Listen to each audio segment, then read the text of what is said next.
Hi everybody. Some of you know me and some of you don't. So for those of you who don't, my name's Helen Sheehan. I'm a member of staff here at Sheffield Hallam, and I'm a religious education specialist. And so some of you know me from your RE sessions. I'm here this morning recording for you a conversation with my friend and colleague Huw Thomas. I'm just going to let Huw introduce himself first of all, and then we'll tell you a little bit about what this conversation's about.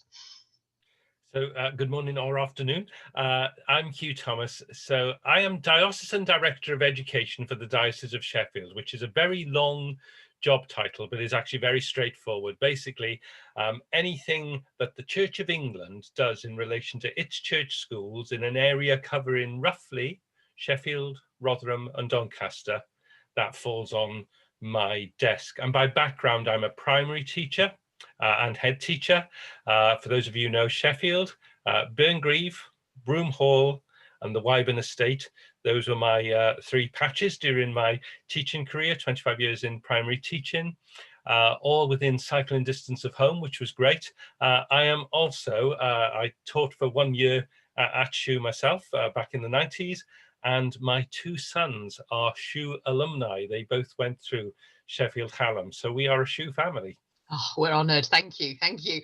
So Huw and I have set up this conversation this morning because you're all at a point where you're starting to think about applying for jobs. And obviously in the primary sector, a lot of those jobs are going to be in potentially, or could be potentially, in church schools. And so we wanted to just kind of debunk a bit of the thinking that goes on around sort of working in church schools and what that might mean, to try and help you work out whether, you know, if you see the perfect job in the perfect location for you, but it happens to be a church school, you know, we want you to be a bit more informed in case you have any reservations around that.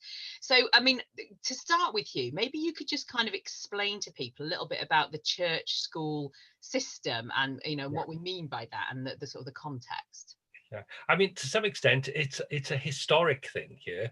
The church was doing schools before councils got into it, before councils existed, actually, and school boards existed.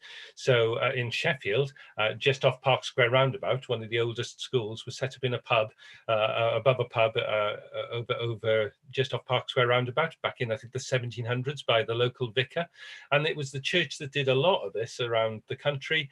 Then when the state got into education, we ended up with this mixed system. It was a deal that was done at the end of the Second World War between the government and the church to say, well, look, you keep your schools, but we'll work with you with them, and we'll set up our own. And so that's how the system has come about.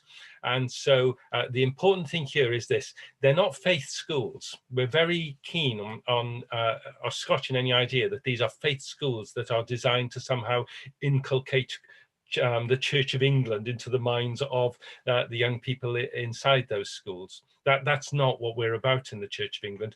They are part of the church's offering to communities, in the same way that if a church set up a food bank, the modern equivalent would be the food banks the church has set up. Those are not church food banks, you know, given out, I don't know, church food or something like that. They're for the community. It's part of just that general mission that the church has. It's the same with our schools, that they are not faith schools. They are there for the community. And as a result, the staff teams are always quite diverse, really diverse. And also the intake of the school is diverse as well. Okay, I'm going to come back to that point because I think that's an important point. But just before we kind of move on, while we're getting a feel for the context, can you just tell us a bit about academisation and church schools? Because I think you do have a sort of an Anglican academy Yes. trust. Is that right? So, Yeah. in this diocese, so in this area, we've got two. We've got DSAT, Diocese of Sheffield Academies Trust, and then we've also got one called JMAT, the James Montgomery Academy Trust, and they are the two real sort of churchiest of the trusts. The other ones we're involved in, some of the other ones we're involved in, but yeah, they are. Again, it goes back to, I suppose it's another piece of history in the making here.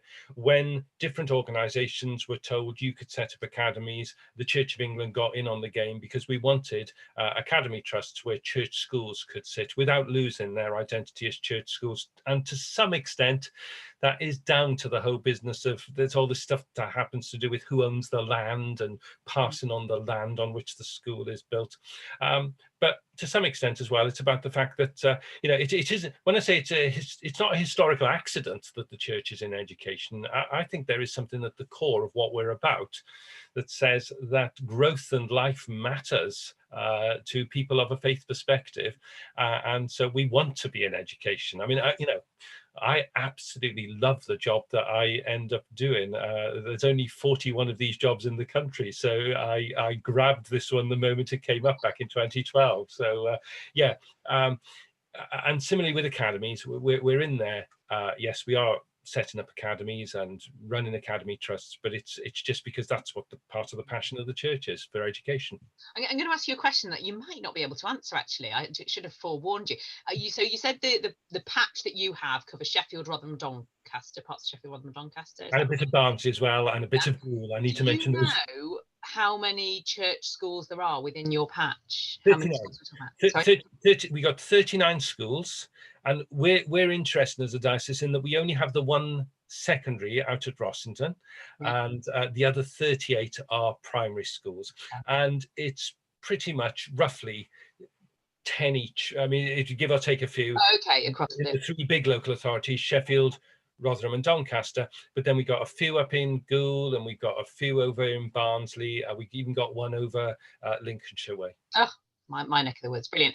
So in terms of sort of applying, thinking about the trainees who are watching this, thinking about applying for jobs, I mean, my feeling is from sort of working with students that there is this kind of feeling that persists, that a job might come up and they go, that school looks lovely, it's really it works for me location wise, but I'm not a Christian, and I'm not sure I want to go to a church school because I don't want to do Christianity. I don't want to have to, couch everything in terms of Christianity and sort of, what would you say to somebody who's kind of in that position, who's seen that job that they really like the look of, but they're hesitating because it's a church school and they don't want to do Christianity? So yeah, this is a big issue for us, because if I put it in census terms, when you tick the box on the national census, there are many folks out there who do not tick the Christian box on the census, and they'll see that job advert come up. I would say apply, go for it. It should not make, I mean, if it made an iota of difference, it would be an iota, and it shouldn't even make that much difference. And actually the difference it makes is more, I think, for the applicant than for the school. If the applicant feels hesitant at working in a place that has the word church attached to it, we're not going to get around that one. But at interview or in the job advert even, there should be, if you look very carefully, there will not be a mining. It won't be like, an inquisition. There will not be questions that mine a person's personal faith or beliefs. In this diocese, we are very clear. The school, yes, the school does have a church identity to it. There is something distinctive about that, and our church schools have that distinctiveness. But that then is open to anybody working there. That's really important to us, and there should be no barrier put up by the identity of the school. What I often say to folks is, leave that to the school. The school can look after that. There are ways of the school addressing its Christian distinctiveness. What you need to do is ask yourself whether you're going to be able to do the maths and the English and the stuff that's needed for those 30 kids that end up in your class. Well, I'm going to ask an RE question then. So, because I've been doing sort of sessions for primary trainees this year, and I've been talking about, the richness and the variety of religions, and teaching the big six and teaching beyond the big six, and all that kind of stuff. So if they do apply for a job in a church school, are they going to get to teach religions other than Christianity? Yes, they will. There is that is one of the areas of distinctiveness. There's a bit more Christianity within the RE curriculum within a church school. However, the way we do it is really important here. We've moved a long time ago. We moved from this situation that people sometimes think, which is where the teacher has to stand at the front of the class and somehow impart Christianity to these 30 individuals that are in the room. We don't do it that way. It's much more interesting, and actually I think much more in keeping with the way in which Jesus Christ taught, but that's a whole other debate. But the way we do it is this: you are there with your 30 and you are looking at this thing called Christianity sometimes, and looking at some of the values and some of the debates that it prompts, and you're asking questions alongside the young people in your room. It's very much inquiry led.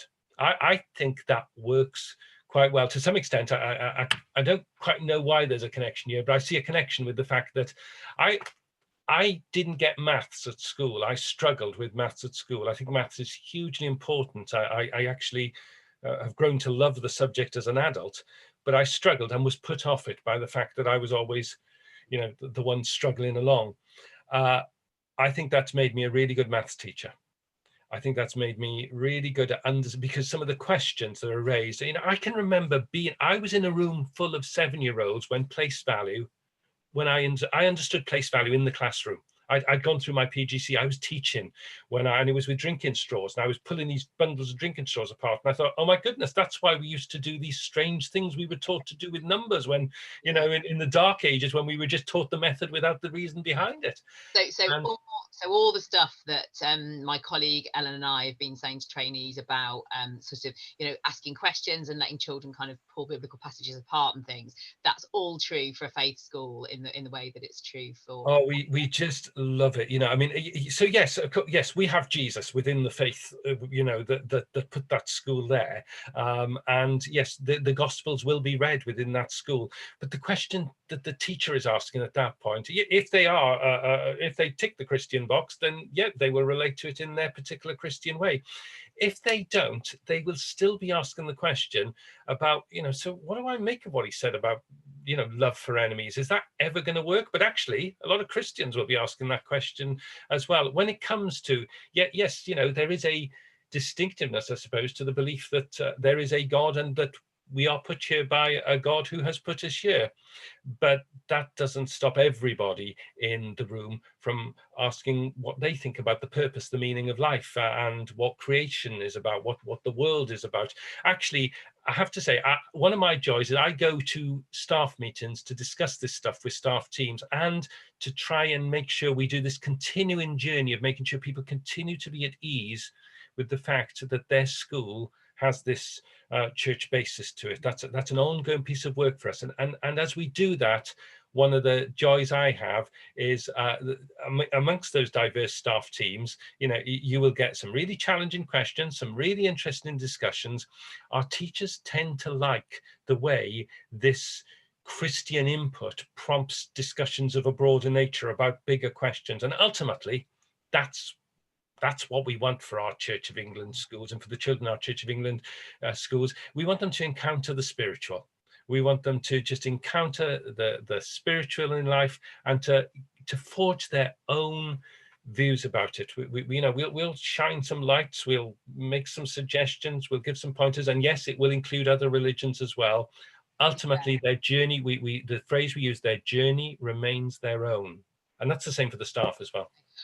That's really interesting. So that's something else I just want to give you a chance to clarify. So we've sort of said that, if you're don't have a faith, or if you're not a Christian or nominally Christian, you shouldn't be afraid of applying. What if you actively follow a different faith, if you're very committed to, Islam or Judaism or whatever your faith perspective is? Oh, please, you would just be, I mean, I'm going to slightly turn the tables here and say, there's an element to this of, should I chase that job? I'm going to be saying, we're chasing you, folks. I mean, it's we have a real issue in our church schools, but I think we have it in education generally, actually, when it comes to diversity. In that often we have wonderful teachers, but often our teachers do not look like the communities that they serve. Often they do not represent, they're not representative of the communities they serve.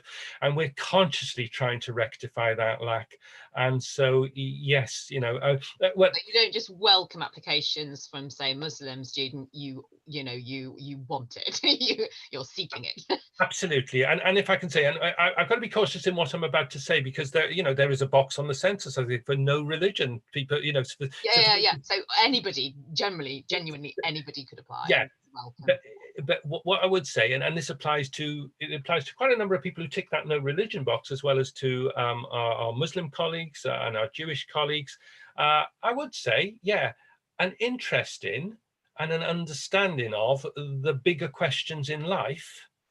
Yes, please, we'd like that. That will always help you teach, but I think that'll help you in primary education anyway, because and in secondary education as well, because I mean, I can only speak from my experience as a primary teacher.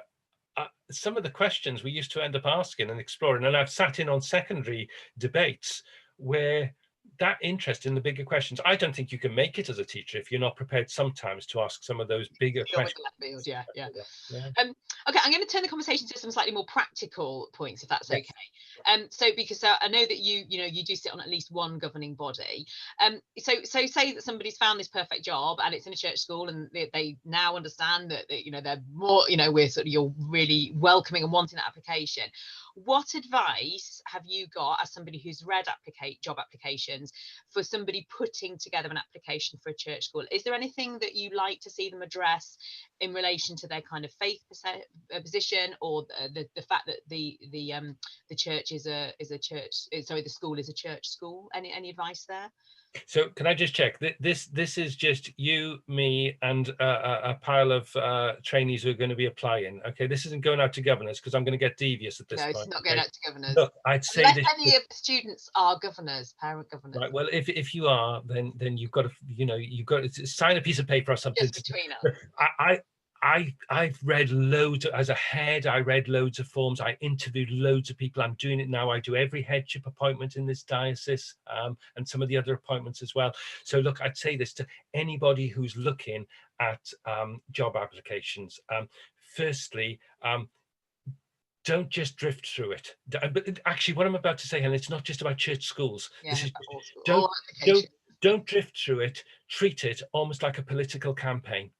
And really do the research into the school. So mine the website and find as much language on the website as you can that you can feed into your application form.